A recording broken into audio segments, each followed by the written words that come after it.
I was headed to the airport when I realized I forgot my late husband's will. The original, not the copy. My lawyer had advised me to keep it with my most important documents, and in my flurry to pack for what was supposed to be a 2-week trip back home to Trenton, I had left the entire folio on my dresser. I told the taxi driver to turn around, my heart thumping with a dull administrative annoyance. It was a simple mistake, a nuisance that would cost me 20 minutes and an extra tip. It turned out to be the mistake that saved my life. I rushed back to the house, but as I opened the door quietly, I overheard my son and his wife planning something chilling. I wasn't supposed to hear it, but I did. And I understood in a single gut-wrenching moment that the life I had been living was a carefully constructed lie. The key slid into the lock without a sound, a habit I had developed over the last 2 years of living with them. I never wanted to be a bother, never wanted to announce my comings and goings with a clatter or a loud call. I moved through my own house like a guest, a whisper in the hallways. The taxi was waiting, its meter running, so I intended to be quick.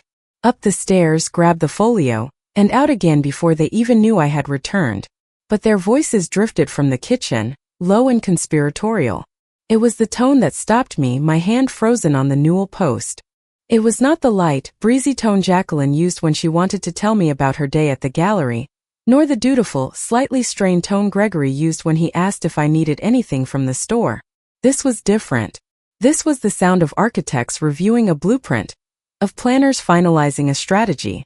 The preliminary assessment from the developer was fantastic, Gregory was saying, his voice humming with an excitement I had not heard since he was a boy, showing me a model airplane he had built. They said with this lot size, especially after demolition, we could easily get approval for a 4-unit luxury condo building. 4 units, Jackie. Can you even imagine the return on that? As long as she's gone before the surveyors need to come. Jacqueline's voice was a sharp, practical whisper. The tour at Silver Pines is on Tuesday. I told them her memory is starting to slip, that she gets confused. It's the best way to fast-track the residency application. A little confusion, a few lost items we can help her find. It builds the narrative, a chill, colder than the San Francisco fog that so often crept under the door, snaked up my spine and settled in the base of my skull. Silver Pines. I knew of it. It was a memory care facility, a place spoken of in hushed, pitying tones, a place people went when they were no longer truly there. She'll be comfortable, Gregory said, but his voice lacked conviction. It was the flimsy justification of a man trying to convince himself. It's a nice place. They have a garden. She likes gardens. She likes her garden. Jacqueline corrected him, her tone brittle. The one she's going to lose. Let's not pretend we're doing this for her, Greg. We're doing this for us. For our future. She had her life with Solomon in that big house back east. This is our time. She's sitting on a gold mine and doesn't even realize it. I backed away from the doorway, my movements as silent and careful as a thief. My breath was trapped in my chest, a painful, expanding bubble of ice. I felt the blood drain from my face, my hands turning cold and numb. I saw my reflection in the dark glass of the framed photo on the wall, a photo of me and Solomon on our wedding day, young and impossibly hopeful. The woman staring back at me now was a ghost, her mouth a perfect O of disbelief. I retreated step by silent step, pulling the door closed with a click so soft it was swallowed by the city sounds outside. I got back into the waiting taxi, my body moving on autopilot.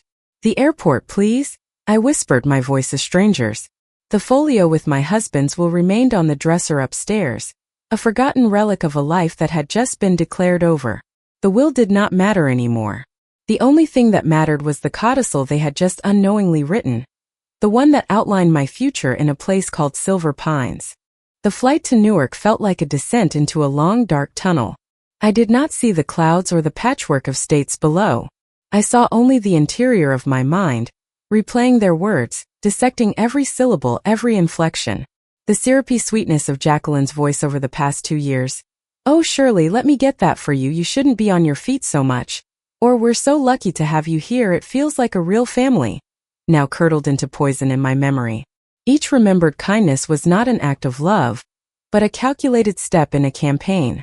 They were not caring for me. They were managing an asset. An asset that was breathing and taking up space in their future condominium complex. Gregory's strained affection, his weekly dutiful phone calls before I moved, his insistence that I sell my home in Trenton and come live with them after Solomon passed. It was all a lie. He had not wanted his mother close. He had wanted her property. He had not seen a grieving widow who needed her son. He had seen a plot of land. The betrayal was a physical weight. It pressed down on my chest, making each breath a conscious effort. It was a dense, cold stone in the pit of my stomach. How could I have been so blind? How could the boy I had raised, the child whose scraped knees I had bandaged, whose fears of the dark I had soothed, have grown into this cold-eyed stranger who could discuss my mental decline as a strategic narrative? The grief I felt was sharper and more profound than the grief I had felt for Solomon. When my husband died, I had lost my past. Now I had lost my future, and the present had been revealed as a cruel charade. The love I thought I had, the familial bond one had cherished as the last, most important thing in my life, was nothing more than a transaction I had not been privy to. For 45 years, Solomon and I had built a life.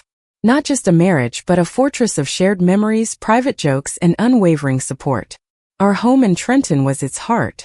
Every nick in the wooden floorboards, every faded patch on the wallpaper, was a story. It was where we had brought Gregory home from the hospital, his tiny body wrapped in a blue blanket. It was where we had hosted decades of holiday dinners, the scent of roast turkey and Solomon's famous sage stuffing filling every room. The garden was my sanctuary, a riot of peonies, hydrangeas, and rambling roses that Solomon had helped me plant. When he passed, the house became a mausoleum of memories, and the silence was deafening. Gregory had called, his voice thick with a concern that I now understood was manufactured. "Mom, you can't stay in that big old place by yourself. It's too much. Sell it. Come out to San Francisco. Live with us. We'll take care of you." I had resisted at first. Leaving Trenton meant leaving the only home I had ever known. Leaving my friends, my sister, my life. But I was lonely, and the grief was a heavy cloak I could not seem to shrug off. The idea of being with my son, of being a grandmother to the children they swore they would have soon, was a powerful lure. So I did it. I sold the house, the fortress, for a price that now seems insultingly low. I packed up 45 years of life, distilling it into boxes and memories, and moved across the country into a guest room in their sleek, minimalist house. A house that had always felt cold to me, a place of sharp edges and muted colors, so unlike the warm, cluttered chaos of my life with Solomon. They had been so welcoming at first. Jacqueline, a curator at a modern art gallery, had redecorated the guest room for me in shades of calming beige. "So you won't be overstimulated," she had said with a brittle smile. They included me in their dinner parties with their chic, ambitious friends, introducing me as Gregory's wonderful mother, who has come to live with us. I was a prop, a testament to their supposed generosity. I tried to be useful. I cooked the meals I thought Gregory still loved, but he would push the food around his plate and say, "Mom, Jackie and I are trying to cut down on carbs." I would offer to help in the garden, a small, meticulously manicured patch of succulents and ornamental grasses, but Jacqueline would steer me away gently. "Oh, Shirley, let's not get your hands dirty. The gardener handles all of this." I was being politely, systematically erased. My purpose, my skills, my very identity as a homemaker and matriarch were deemed obsolete. My only real connection to my old life was my weekly phone call with my sister Margaret. She still lived in Trenton, just a few blocks from our old house. She had been against the move from the start. "Shirley, it's a mistake," she had warned, her voice crackling over the long-distance line. "You're giving up your independence. You're a Jersey girl. What are you going to do with all that sunshine and sincerity?" I had dismissed her worries as provincialism, as the fear of a woman who had never lived more than 10 miles from her birthplace. "Maggie, I need to be with my son," I had told her, my voice firm. "He's all I have left." Oh, the irony of those words. He was not what I had left. He was what I had lost long before I even knew it. When my plane landed, the humid, familiar air of New Jersey hit me as I walked down the jet bridge. It was a stark contrast to the crisp, cool air of San Francisco. It felt like breathing again after holding my breath for 2 years. I did not go to the hotel I had booked. I took a cab straight to Margaret's house. She opened the door, her face breaking into a wide smile that faltered the moment she saw my expression. "Shirley? What is it?" You look like you've seen a ghost. I stepped inside. Into the comforting clutter of her home. The smell of coffee and cinnamon in the air. I dropped my bag on the floor, and the carefully constructed dam of my composure finally broke. I told her everything. The words tumbled out, a torrent of shock and pain and rage. I told her about the hushed conversation about Silver Pines, about the narrative of my decline, about the 4-unit luxury condo that was slated to be built on the rubble of my life. She listened, her hand on my arm, her expression hardening from concern to a cold, familiar fury I had not seen since we were children, and she had stood up to a neighborhood bully on my behalf. When I was finished, the silence in the room was thick with my unshed tears and her unspoken rage. She did not offer platitudes or easy comforts. She simply said, "Well, the little monster. What are you going to do?" The question hung in the air. For the first 2 years in San Francisco, I had been passive, a recipient of their carefully rationed affection, a quiet occupant of a beige room. The woman who had overheard that conversation, however, was not that woman. The shock had acted like a defibrillator on my heart, jolting me out of a long, sorrowful slumber. The grief for my son, the one I thought I knew, was swiftly being replaced by something else. It was a cold, hard anger, an anger that was clarifying.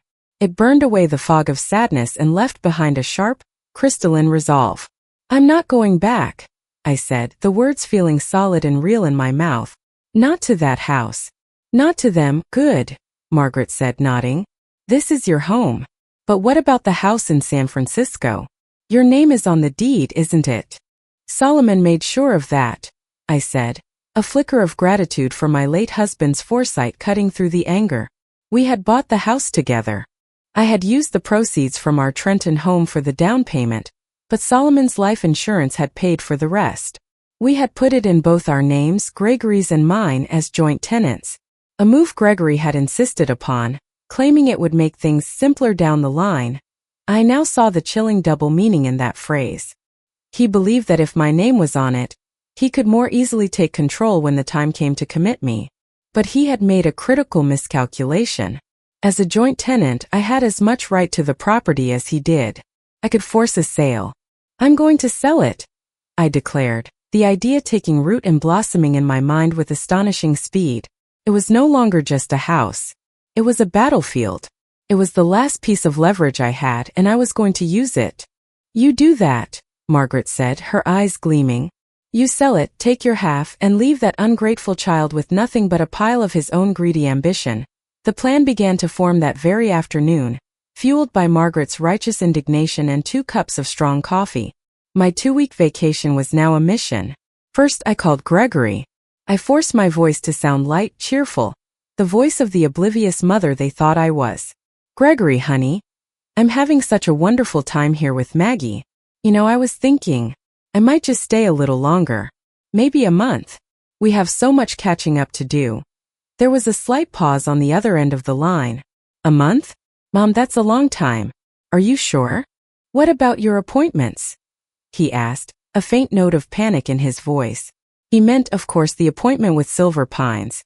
"Oh, I'll be fine," I chirped. "I feel better than I have in years. It must be this Jersey air." I could almost hear the gears turning in his head, Jacqueline whispering instructions in the background. A month-long delay would throw a wrench in their timeline for the developers. "Well, okay, Mom. If you're sure," he finally conceded, the false warmth returning to his voice. "Just have a good time. We miss you." "I miss you too, sweetie," I said, and the lie tasted like ash in my mouth. The next day, Margaret and I began our counteroffensive. I found a real estate lawyer in San Francisco through an online search, a woman with a reputation for being a shark. During our video consultation, I explained the situation calmly and precisely. I did not cry. I did not rail against my son's betrayal. I simply laid out the facts. I was a joint tenant, and I wanted to initiate a partition sale of the property. The lawyer, a sharp woman named Ms. Davies, listened intently. "It's straightforward, Mrs. Harris," she said, her voice businesslike. "As a joint tenant, you have the absolute right to sell your interest or force the sale of the entire property. Your son cannot stop you. He can either buy you out, or the court will order the house to be sold and the proceeds divided. My son did not have the money to buy me out. I knew this for a fact. His and Jacqueline's lifestyle was financed on future expectations, not current assets. They were counting on the sale of the property to the developer to fund their dreams. They would be forced to sell. While Ms. Davies began drawing up the paperwork in California, Margaret and I turned our attention to my future in Trenton. We drove past my old house. A new family lived there now, and a child's bicycle lay on the lawn where my roses used to be. It stung, but it was a clean pain, a nostalgia for a life that was truly over, not the festering wound of my life in San Francisco. You need your own place, Shirley, Margaret said firmly. Not with me. You need your own four walls again. We started looking. We explored 55-plus communities, charming downtown apartments, and small bungalows on quiet tree-lined streets. It felt strange and exhilarating to be making a decision that was entirely my own, for my own benefit. For years, my choices had been dictated by the needs of others. Solomon's career, Gregory's schooling, and finally, Gregory's and Jacqueline's convenience. Now I was choosing for me. What did I want? I wanted a small garden. I wanted a porch where I could drink my morning coffee. I wanted to be able to walk to a library and a grocery store. During that first week, Margaret threw a small get-together with some of my old friends, women I had known for decades, but had only kept in touch with through Christmas cards for the past 2 years. Sitting in my sister's living room, surrounded by their familiar, laughing faces, I felt a part of myself I thought was long dead reawakening. They were full of stories, of gossip about who had remarried, who had moved away, who had become a grandmother 10 times over. It was a tapestry of shared history, and I realized how much I had missed being a thread in it. It was at that party that Margaret casually mentioned Ronald Miller. You remember Ronnie Miller, Shirley? From high school. He was widowed a few years back. Still lives in that lovely old Victorian over on Chestnut Avenue. He asks about you sometimes, Ronald Miller. The name sent a faint, ghostly flutter through me. He had been my first real crush, a handsome boy with a charming smile who had carried my books home from school. We had gone our separate ways after graduation, my life becoming intertwined with Solomon's, his with a woman named Eleanor whom I had heard he had adored.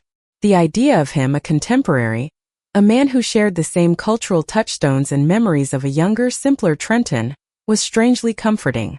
A few days later, Margaret orchestrated a chance meeting at the local diner. I was sitting in a booth with her when Ronald walked in. He looked older, of course. His hair was silver, and fine lines crinkled around his eyes. But the smile was the same. It lit up his face and made him look boyish again. He came over to our table, his eyes finding mine with a spark of recognition. Shirley Harris? I'll be darned. Maggie, you didn't tell me you were having lunch with a celebrity. We talked for over an hour. We talked about our spouses, our children, our lives. He was easy to talk to, a kind and gentle man with a quick wit. There were no pretenses, no agendas. He was not trying to manage me or build a narrative. He was simply a man enjoying a conversation with a woman from his past. When he left, he turned to me and said, "It was really good to see you, Shirley. I'd like to do it again sometime if you're amenable." "I'd like that very much," I said, and for the first time in years I felt a blush creep up my neck. Meanwhile, the wheels of my plan were turning on the West Coast. Ms. Davies filed the petition action. A certified letter was sent to my San Francisco address. I called Gregory the day I knew it would arrive. I kept my voice breezy. "Just calling to check in, honey. How are things?" His voice was tight, strained. "Mom, we got a letter. From a lawyer. Says you're suing me to sell the house. This has to be a mistake, right? Some kind of horrible misunderstanding." This was the moment. The first real test of my new resolve. The old Shirley would have crumbled, apologized, and backed down. The new Shirley took a deep, steadying breath. "No, Gregory," I said, my voice calm and even. "It's not a mistake." "But why?" he stammered. "I don't understand. We're family. Why would you do this to us?" "I think you know why," I said, keeping my tone level. I would not give him the satisfaction of hearing me scream or cry. I would not give him a dramatic outburst to use as evidence of my supposed instability. I've decided to move back to Trenton permanently. I need my half of the equity from the house to buy a place here. Move back? Permanently. He sounded utterly baffled. The possibility that I might have a will of my own, A desire to live my life on my own terms had clearly never entered his mind. But we're taking care of you here. This is your home. No, Gregory. It's your home. I was just a guest, I said.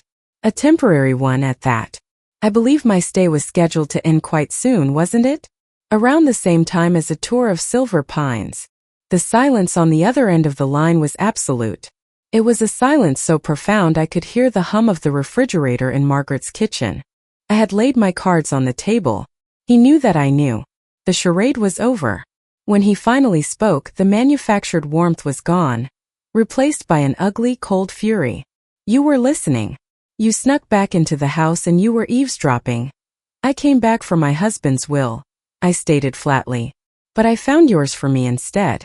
I have to say I didn't much care for the terms. Jacqueline's voice suddenly came on the line, sharp and shrill. You ungrateful old woman. After everything we've done for you, we took you in. And this is how you repay us? By trying to steal our future. Steal it. I laughed, a dry, bitter sound. My dear, I am not stealing anything. I am reclaiming what is mine. My money, my independence, and my dignity. The house will be listed for sale next week. An agent will be in touch to arrange showings. I suggest you cooperate. I ended the call, my hand trembling slightly, but my heart was beating with a strong, steady rhythm. The first major battle had been won. The weeks that followed were a flurry of activity. In Trenton, I found the perfect place. A small 2-bedroom condo in a well-maintained complex with a lovely, shared garden and a west-facing balcony perfect for watching the sunset. It was close to Margaret, and a short drive from Ronald. I put in an offer, contingent on the sale of the San Francisco house. In California, Gregory and Jacqueline, realizing they were cornered, became predictably difficult. They tried to obstruct the sale, leaving the house a mess for showings, refusing to be available for the agent. But Ms. Davies was relentless. She filed motions with the court, and a judge issued an order compelling their cooperation, warning them that any actions that devalued the property would be deducted from their share of the proceeds. Their tantrums were costly. They tried to manipulate me from afar. There were tearful phone calls from Gregory, telling me I was tearing the family apart.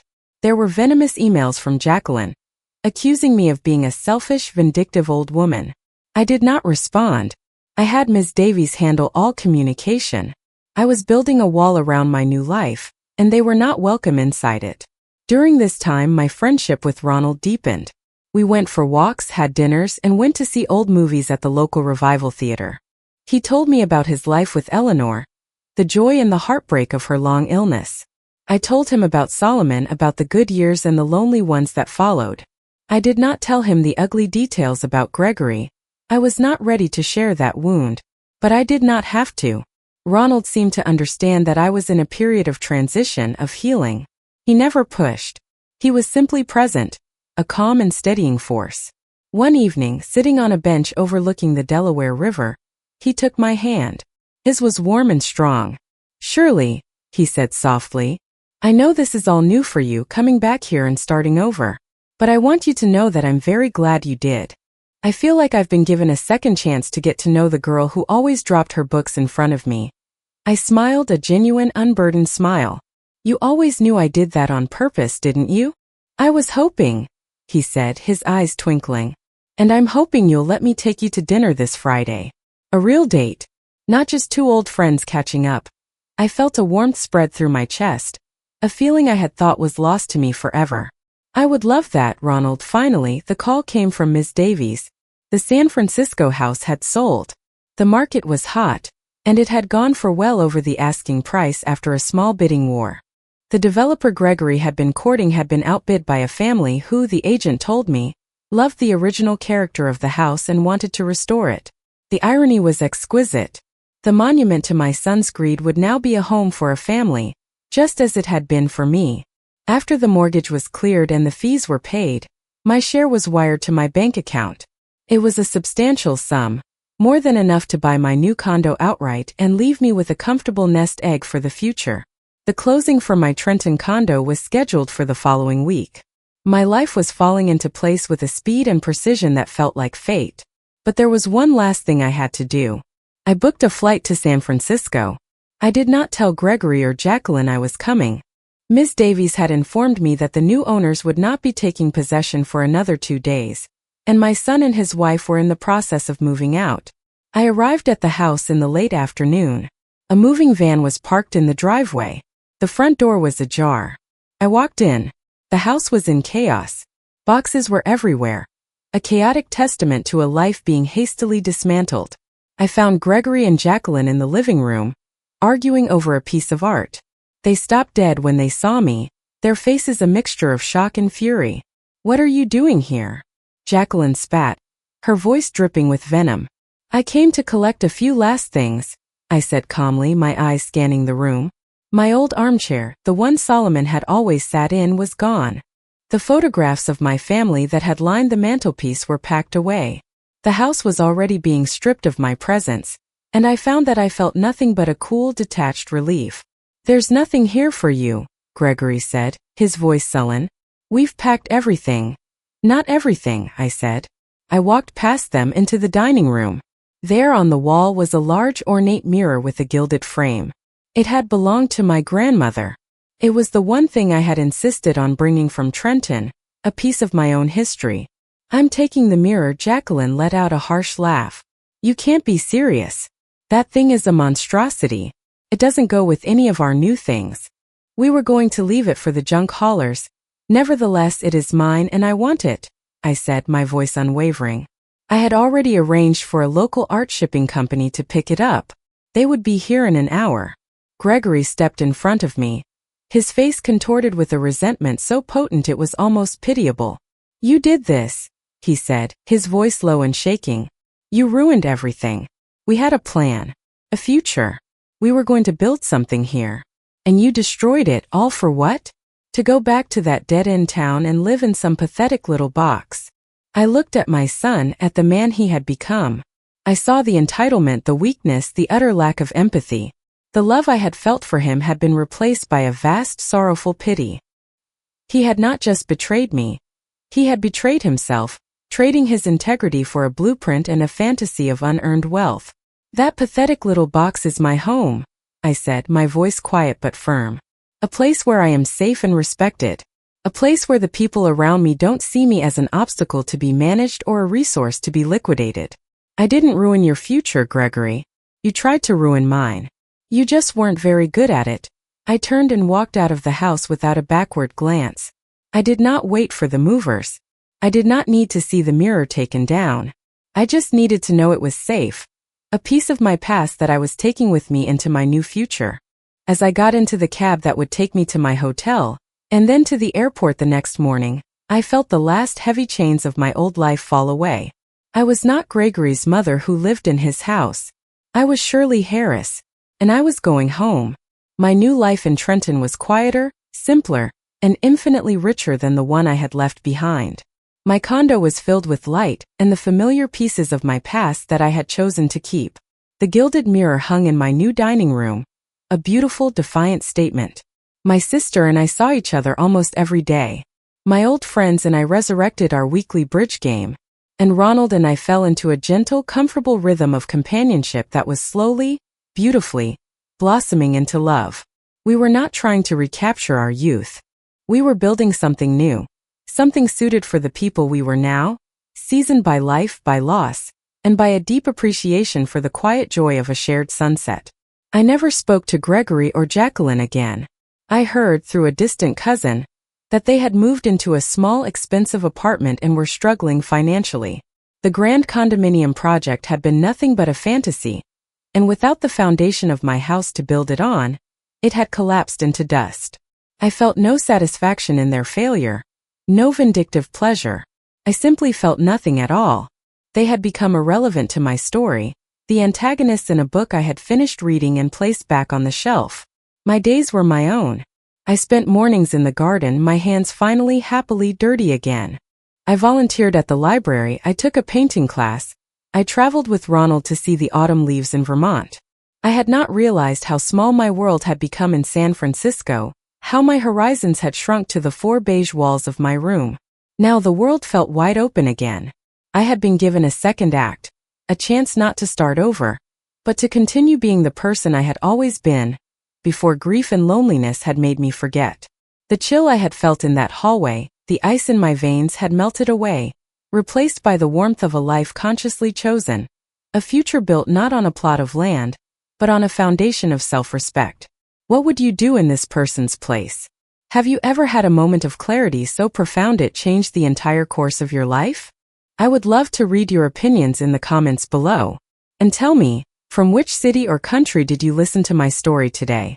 Your feedback gives me the strength to continue sharing these experiences. If this story touched your heart, please show your support by liking the video and subscribing to my channel. It helps more than you know. There are many other stories waiting for you. For those who feel especially generous, you can use the Super Thanks feature to help me create more content. Your support is deeply appreciated. With heartfelt greetings. Until next time.